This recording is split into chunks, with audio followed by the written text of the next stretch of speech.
aming mga pagkakasala. Kami po'y humihingi ng kapatawaran sa aming mga kasalanan. At mga Panginoon, matanggap namin sa dako sa inyong pagpapatawad ng sumabot sa amin. Ang naming banal, maraming salamat po sa mga oras na ito. Sa pagkakataong ito, ibinigay mo sa bawat isa sa amin ang oras na kami muling magkatagpo-tagpo sa daming lugar na ito.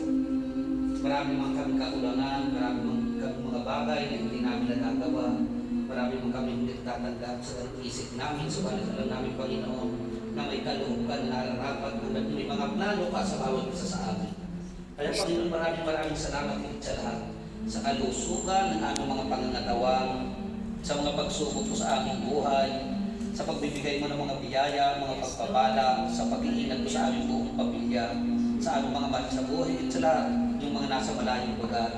Ganun din o aming Diyos, salamat po sa buhay paglilingkod na binibigay at pinagkakaloob mo sa amin na kami naging matatag sapagkat nariyan ka natin. Lalo higit sa araw na ito, aming Diyos, sa pinagdiriwag namin na ibigay mo sa aming pagkakataon upang aming mga sarili mabigyan namin ng kasiyahan, mabigyan ng sorpresa ang aming kapatid sa nakaraan niyang kaarawan, mabigyan ng kaligayahan ang bawat isa sa amin, makapagpintuhan at makapagpahinga ang katawang lupa namin. Subalit Panginoon, inaasahan namin ang taus-puso pasasalamat na narito ko sa aming piling at ikaw ang mangunguna sa lahat ng aming gagawin.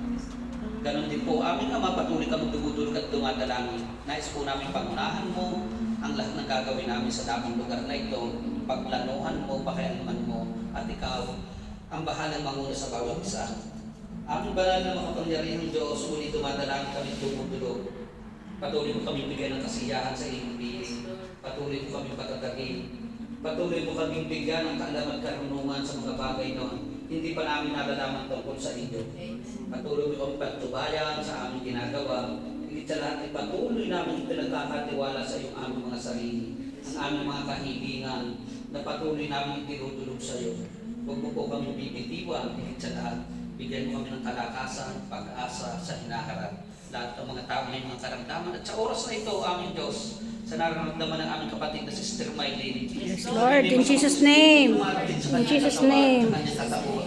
In Jesus' name. Ito po'y tinataboy namin na paalisin mo sa kanyang buong katauhan. Yes, Panginoon, Lord. kasiyahan ito ay hindi mahadlangan ng kasamaan. At Yes, Lord. inaanyayahan namin ang banal na Espiritu na papasukin mo sa bawat isa sa amin. Tigil sa lahat kay Sister Mylene, ang kagalingan na nagmumula In Jesus' name. mga mahal sa buhay.